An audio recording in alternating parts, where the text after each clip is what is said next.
اور اگر آپ ناشتے میں جو بہت ہی کوئی امپورٹڈ چیزیں کھانے کے عادی ہیں تو پھر آپ کو اس کے لیے پے کرنا چاہیے، بلکہ اول تو اس سے گریز کرنا چاہیے، پاکستان کی بنی ہوئی اشیاء کھانی چاہیے. تو لہٰذا یہ جو سب سے پہلی پابندی تو ہمیں اس پہ کرنی ہوگی.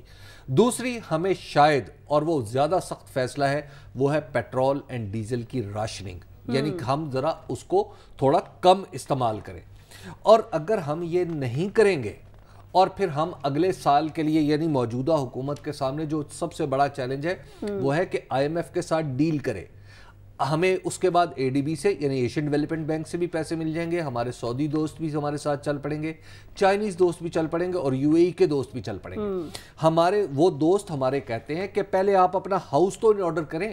اور IMF آپ کے اوپر کوئی سختی نہیں کر رہا. IMF آپ کو کہہ رہا ہے کہ آپ نے جو اتنے عرصے سے غلطیاں کی ہیں اب ان غلطیوں کا خمیازہ بھگتیں، اور جو اگر آپ نہیں بھگتیں گے تو پھر آپ کے بعد آنے والے لوگ بھگتیں گے.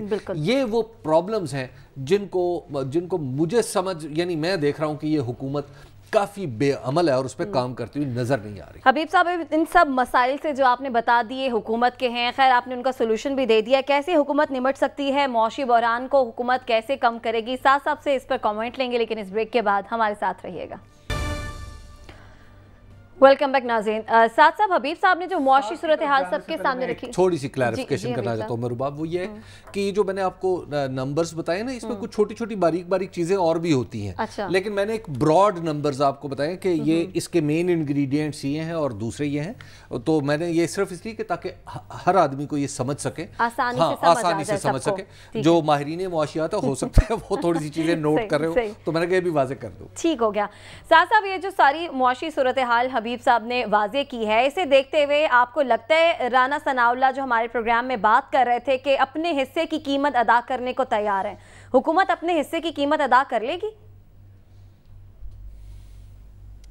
دیکھیے، پتہ نہیں کہ اپنے حصے کی قیمت کا کیا مطلب ہے، کہ جو عوام کے اوپر اس مہنگائی کی قیمت پڑ رہی ہے تو حصے کی قیمت اگر یہ ہے کہ نواز شریف صاحب اپنے ایون فیلڈ کے 2 اپارٹمنٹس بیچ کے عوام کو پیسہ دیں گے اپنے حصے کا، اور زرداری صاحب سارے پیلس بیچ کے دیں گے، پھر تو بڑی اچھی بات ہے. حصے کی قیمت ادا کریں گا، مجھے تو سمجھ نہیں آئی کہ رانا ثناء اللہ صاحب کا اس میں مقصد کیا تھا. گزارش یہ ہے کہ حبیب صاحب نے جو جی بالکل نیچرلی، لیکن حبیب صاحب نے جو ابھی نمبرز بتائے، اور یہ نمبرز ہم کچھ عرصے سے فالو کر رہے ہیں. آپ کو یاد ہوگا کہ PTI کی گورنمنٹ کے اندر مزمل صاحب نے بھی، حماد اظہر صاحب نے، دیگر لوگوں نے ان کو آرٹیکولیٹ کرتے رہے. لیکن جو ایک چیز اس وقت مسنگ لگ رہی ہے، جو PTI کی گورنمنٹ میں کم از کم پچھلے 2 سال کے اندر نہیں لگ رہی تھی مسنگ، جس میں ایکشن لگ رہا تھا، وہ یہ ہے کہ اکانومی بہتر ہو یا نہ ہو، اس کے اوپر تو بہت سے انٹرنیشنل فیکٹرز ہیں، آئل پرائسز ہیں، کموڈیٹیز ہیں، ایکسچینج ریٹس ہیں، امپورٹ ایکسپورٹ کے ہمارے مسائل ہیں. لیکن ایک پلان لگ رہا تھا کہ ہم یہ کام کریں گے. PTI کا کہنا تھا کہ ہم ٹیکس نیٹ کو امپروو کریں گے، FBR کے اندر رجسٹریشن زیادہ کریں گے، امپورٹ کی چیزوں کے اوپر کچھ قدم لگائیں گے، ایکسپورٹس کو بڑھانے کے لیے ہمارا یہ پلان ہوگا. آج ہم اس ڈیفیسٹ کے اوپر ہیں، اس ڈیفیسٹ کو ہم فلانی جگہ تک کٹ کرنا چاہتے ہیں. ایک پلان نظر آ رہا تھا. کامیابی ہو نہ ہو تو کبھی بھی کوئی پلان کامیاب ہو سکتا ہے یا فیل ہو سکتا ہے.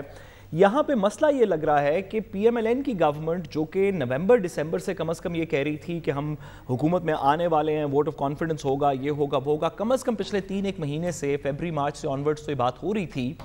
تو آ کے اگر ان کی حکومت کے بعد آنے کے بعد مہنگائی بھی ہو جائے تو لوگ برداشت کر لیتے، اگر لوگوں کو یہ بتاتے کہ ہمارا پلان کیا ہے.